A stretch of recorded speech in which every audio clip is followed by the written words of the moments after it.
Cette première édition de la journée InfoCité Midi, les titres. InfoCité, le journal de l'info de proximité sur la 95.2. Présentation, Cheikh Fantamadi Ndiaye. En ce samedi 22 mars, jour d'anniversaire de la chaîne 2, nous vous proposons une série de reportages sur ce 32e anniversaire. Du contenu du programme en passant par les témoignages des artistes et des auditeurs, sans oublier les perspectives de l'équipe dirigeante, nous allons passer en revue quelques dates et faits de cette célébration. Les secteurs d'activité du Mali regorgent de figures féminines emblématiques, des femmes qui doivent leur épanouissement grâce aux hommes de l'ombre qui ont placé leur confiance en elles. Ce sera le dossier du 8 mars que nous vous proposons avec Tanavet Sangari. InfoCité Midi, c'est aussi le tour d'horizon de l'actu international. Ce samedi, c'est Issa Ndao qui s'y colle. Issa, bonjour. Bonjour, Cheikh Fantamadi Ndiaye. Joyeux anniversaire de la chaîne 2. Merci à vous de même. Avec vous, nous irons où aujourd'hui en ce jour d'anniversaire? Eh bien, l'actualité internationale. Dans l'actualité internationale, nous parlerons de l'incendie de l'un des plus grands marchés du Ghana, de la présentation de la prestation de serment de la première présidente de la Namibie et bien évidemment de l'expulsion de plusieurs migrants par l'administration Trump aux États-Unis. Merci Issa Ndao. Ce sera tout à l'heure pour le développement. Voilà donc ce qui vous attend pour le prochain quart d'heure. Installez-vous confortablement pour suivre une session d'infos certifiée crédible. InfoCité Midi, le développement c'est tout de suite, juste après ce jingle. Encore une fois, merci d'avoir choisi la chaîne 2 pour vous informer. Bonjour, joyeux anniversaire à la chaîne 2. Installez-vous confortablement, c'est donc parti. Tout d'abord, cette information pour commencer. Forêt et aliments, c'est sous ce thème que la journée internationale des forêts a été célébrée ce vendredi au Mali. La célébration a été couplée au lancement officiel des alliances productives dans le cadre du développement durable des produits forestiers non lignés. Et c'est le Premier ministre, chef de gouvernement, qui a présidé la cérémonie. Le général de division Abdoulaye Maïga a insisté avec force sur les importantes décisions prises par le président de la transition en vue de préserver nos forêts. Les alliances productives ainsi lancées auront un impact certain sur le développement avec la création d'emplois directs et la commercialisation des produits forestiers non lignés comme le karité, le baobab, le néré et le tamarin. 22 mars 1993, 22 mars 2025, 32 ans jour pour jour que la deuxième chaîne de radio de l'Office de radio-télévision du Mali est aux côtés de la population, jeunes, femmes et enfants. La chaîne 2, depuis 32 ans, poursuit son petit bonhomme de chemin tout en émerveillant ses auditeurs à travers un programme bien varié où chacun trouve son bonheur. Voyons le chemin parcouru par votre Radio Bonheur en ce jour d'anniversaire avec Fatou Diaby. Ainsi, la radio arriva, avec ce que l'on fait de mieux. Le journaliste écrivain Michel Field disait, je cite, « La force de la radio, c'est qu'elle n'a pas d'image. » Justement, c'est cette force sans image que le bébé de 93 a su mettre en avant jusqu'à devenir une jeune dame incontournable de la ville de Trois-Caïmas. Que dis-je? Elle est plutôt la jeune dame la plus chouchoutée de la mère patrie et d'ailleurs. Vous l'aurez deviné, il s'agit bien entendu de votre radio, la radio du bonheur, la 95.2. À l'époque, mise en place sous la direction d'un jeune et dynamique chef de division pour mieux comprendre la demande de la jeunesse et des femmes, la chaîne 2, depuis ce jour, ne cesse de faire de l'écoute radiophonique un plaisir. À travers innovation, émissions éducatives, culturelles, instructives, dont certaines sont devenues cultes, comme Musicorama, ne dites pas oui, ne dites pas non, encore moins Wakunda, kadamine tene, kase alamusama. Ote anwa kanye, korobolitede. Multitop. Attention, attention, le Boeing 95.2 de la compagnie ORTM va décoller dans quelques secondes. Et bien d'autres. Votre radio se fixe chaque jour un objectif pour le confort de ses milliers d'auditeurs. Chaîne 2, Radio Sokele Mimikma Aoufet Wabuka Anibamananga Djelela. La chaîne 2 fut et continue d'être un véritable laboratoire de formation pour les jeunes voulant évoluer dans le monde médiatique. En pleine mutation, la 2 évolue avec le temps, de l'analogique au numérique. De nos jours, le médium le plus accessible et émet un radio filmé. La chaîne 2, l'onde de choc, au cœur de l'actualité, 24 heures sur 24. Un radio, le secret pour avoir le record absolu et mondial en plus de durée d'émission, c'est d'être, si possible, totalement naturel et décontracté et d'avoir une bonne santé, disait José Arthur. C'est ce qui fait la force de la 95.2 depuis 32 belles années. La 95.2, la passion de vous servir. Toujours parlant de ce 32e anniversaire Fatou Diaby, notre reporter Omar Sissoko est allé à la rencontre de l'artiste musicien Ismaël Doucouré, qu'on attendait tout à l'heure dans l'émission qui passait tout à l'heure, Multitop avec MTK et puis Diafa Diarra. On a entendu le témoignage de Miles Tersoumi qu'on va découvrir tout à l'heure également avec cet entretien réalisé par Omar Sissoko qui nous parle de l'impact de la chaîne 2 dans la promotion et la valorisation de la culture de 1993 à nos jours. Plus qu'une radio, la chaîne 2 a été depuis sa création une plateforme de foisonnement d'idées et de talents au service de l'art et de la culture. Je vous propose d'écouter Master Soumi au micro de Omar Sissoko. Créée en mars 1993, la radio Chaîne 2 a su s'imposer dans la sphère médiatique malienne comme un acteur incontournable dans la promotion de la culture et des artistes maliens. À cet effet, elle a participé à l'expansion de la carrière de plusieurs artistes, dont Ismaël Doucouré, connu sous le nom de Master Soumi, un artiste très engagé avec une plume décomplexée. La chaîne 2 fait partie de ces radios qui ont vraiment ouvert la voie à la libéralisation, non seulement de la parole publique, mais aussi à promouvoir de façon élargie la culture malienne, la musique malienne et les artistes maliens. La chaîne 2, c'est cette radio qui est venue avec une autre forme plus modernisée, plus éveillée en termes de radio. Fidèle à sa politique de proximité, les émissions de la chaîne 2 ont été pensées à l'image de son auditoire, c'est-à-dire variées et diversifiées. Des émissions qui mettent en avant le savoir-faire de nos talents et de nos valeurs traditionnelles. La chaîne 2 est à la base de plusieurs initiatives culturelles au Mali. Quand je prends l'exemple sur les podiums qui se passaient dans les quartiers, qui étaient initiés à l'époque par la chaîne 2, était aussi l'opportunité pour les jeunes artistes de venir s'exprimer. Une émission a été un repère pour nous, moi en tant que rappeur, qui nous a permis de faire valoir notre savoir-faire, l'émission Air Vibes. Selon notre interlocuteur, s'adressant directement à la nouvelle génération, les nouvelles technologies de l'information et de la communication ne doivent pas faire de l'ombre à des radios comme la chaîne 2. Ismaël Doucouré alias Master Soumi, artiste rappeur. Master Soumi, c'est d'abord l'ORTM. À la jeune génération d'artistes de ne pas se focaliser que sur les réseaux sociaux pour leur promotion. C'est bien, ça fait du buzz pour donner plus de sérieux à sa visibilité, pour donner plus de sérieux à l'expression de son talent, de sa musique et de son savoir-faire. Il faut associer les médias classiques dans la promotion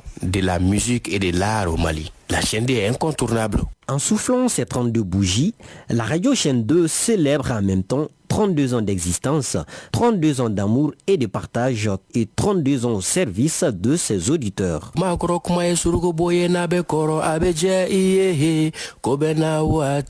Joyeux anniversaire à la chaîne 2, ma radio, Big Up Galedou System, Pra.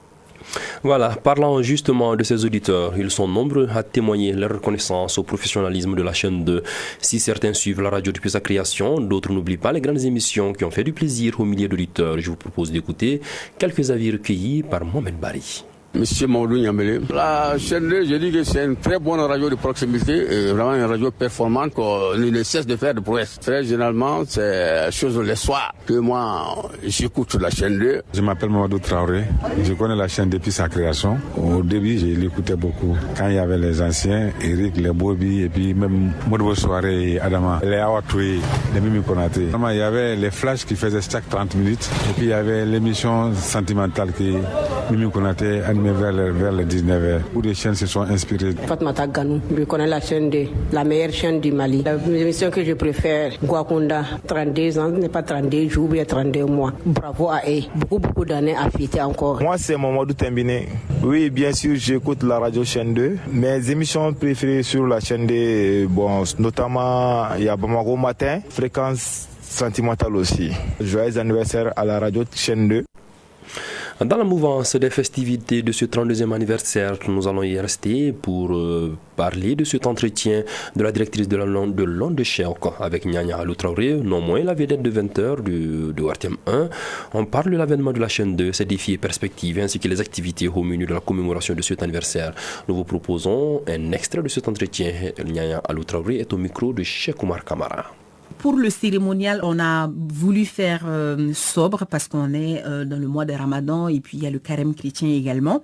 Mais à travers nos antennes, nous avons commencé la célébration depuis ce lundi avec nos émissions spéciales, avec nos animateurs, nos anciens animateurs qui restent toujours des agents de la chaîne 2.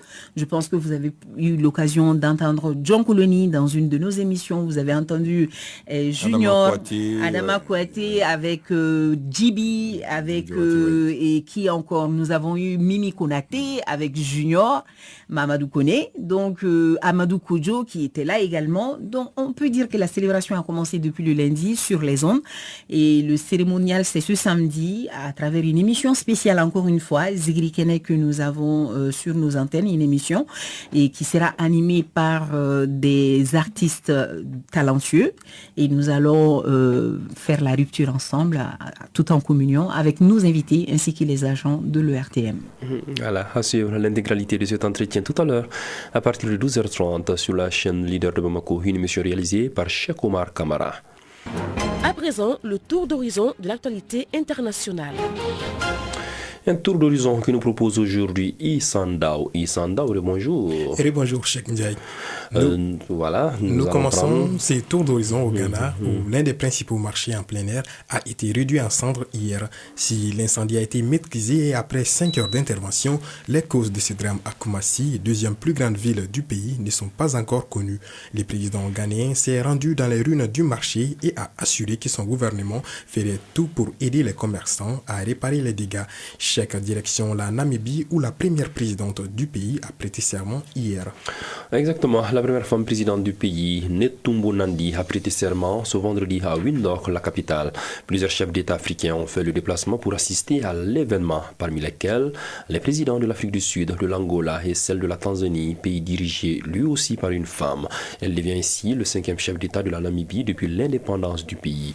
Et Isanda, où les États-Unis mettent fin au statut légal de plusieurs étrangers et leur ordonnement de quitter le pays. Et leur ordonne plutôt de quitter le pays. En effet, l'administration du président américain Donald Trump a annoncé hier vendredi mettre fin par ordonnance au statut légal de plus de 500 000 migrants latino-américains. Une décision qui concerne environ 532 000 Cubains, Haïtiens, Nicaraguayens et Vénézuéliens arrivés aux États-Unis dans le cadre d'un programme lancé en octobre 2022 par l'ex-président Joe Biden et élargi en janvier de l'année suivante. Ils ont désormais quelques semaines pour quitter le pays. Voilà, Cheikh Fantamari Djaï, c'est l'essentiel de l'actualité internationale de ce 12 heures. Merci Sandao d'être passé dans ce studio en ce jour d'anniversaire de la 2. Merci. Encore une fois, joyeux anniversaire. Joyeux anniversaire. Très belle journée de célébration. De Bamako. Merci. Notre série de découvertes des Amazones dans le cadre du 8 mars se poursuit. Coup de projecteur ce samedi sur les femmes qui ont atteint le sommet dans leur secteur grâce au soutien des hommes. Que ce soit dans la politique, le sport, la culture ou autres domaines, les femmes occupent des postes de renom grâce à des hommes qui croient en leur capacité et au développement de ces dames. Tanabet Sangaré s'est intéressé à ces hommes de l'ombre.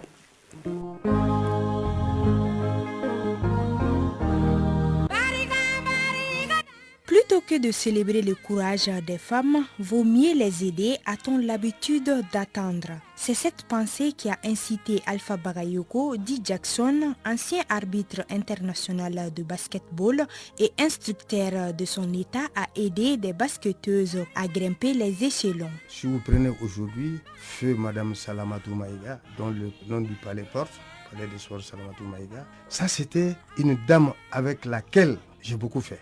Beaucoup cheminé avec elle. Mais tant d'autres anciennes de la génération 60, de la génération 70. La maman de Nyanya Alou fait partie de ce groupe. Il s'agit de Fé Amiso, capitaine du stade malien de Bamako en 1970. Elle fut également sélectionnée dans l'équipe nationale de basketball en 1972, avec comme entraîneur Amadou Daouda Sala. Si nous revenons à la génération 80, 90, 2000, 2010, je vais vous donner le nom de Kankou Koulibaly, qui jouait à la commune 3 du district de Bamako, que j'ai regardé que cette fillette a du talent. J'ai approché son président, j'ai dit, vous allez me donner cette fille-là, je vais la transférer au Stade Malien.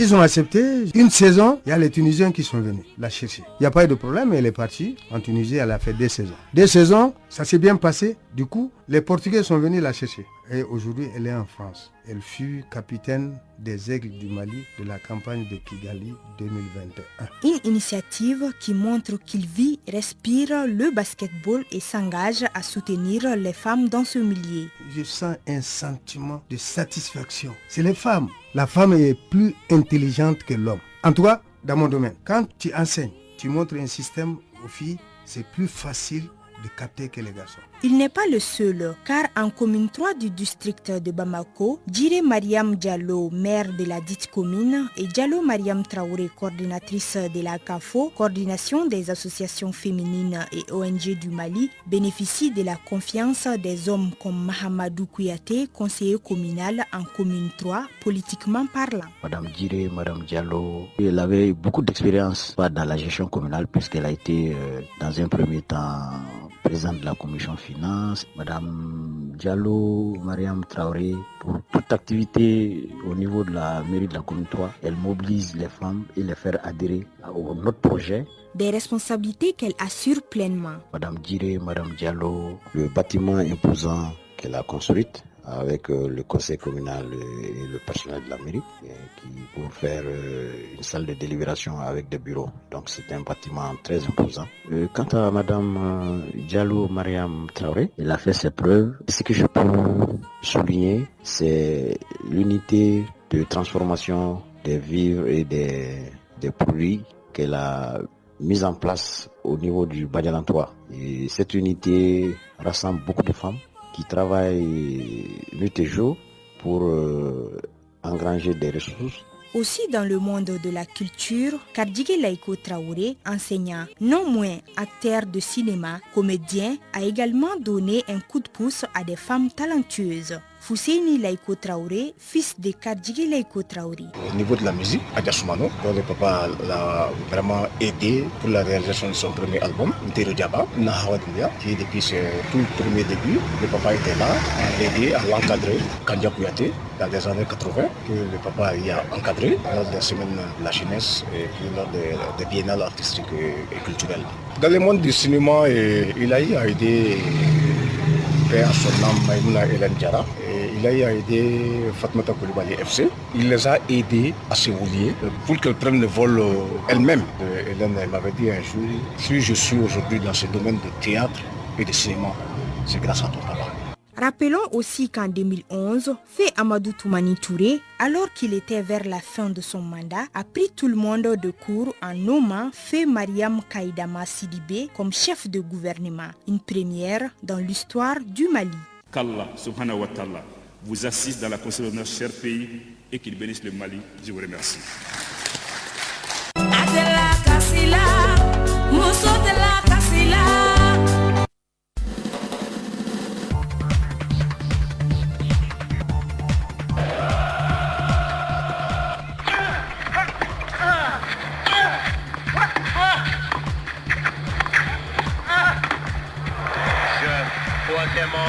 Moya.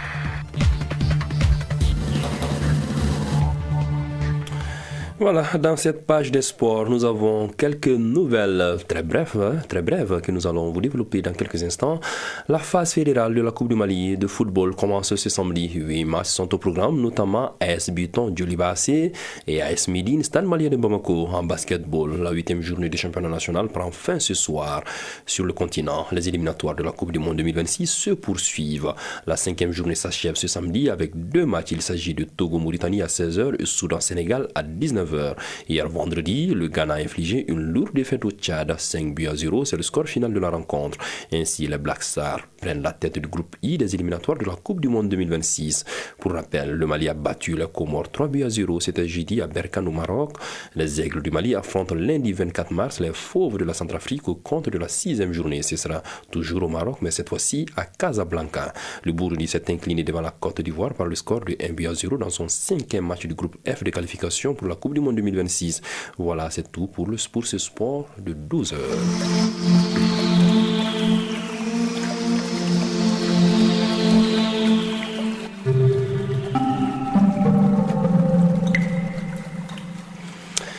Pendant qu'il est 12 heures passées de 21 minutes dans ce studio du 26 mars, un clin d'œil sur le temps. La chaleur continue sur Bamako et environ.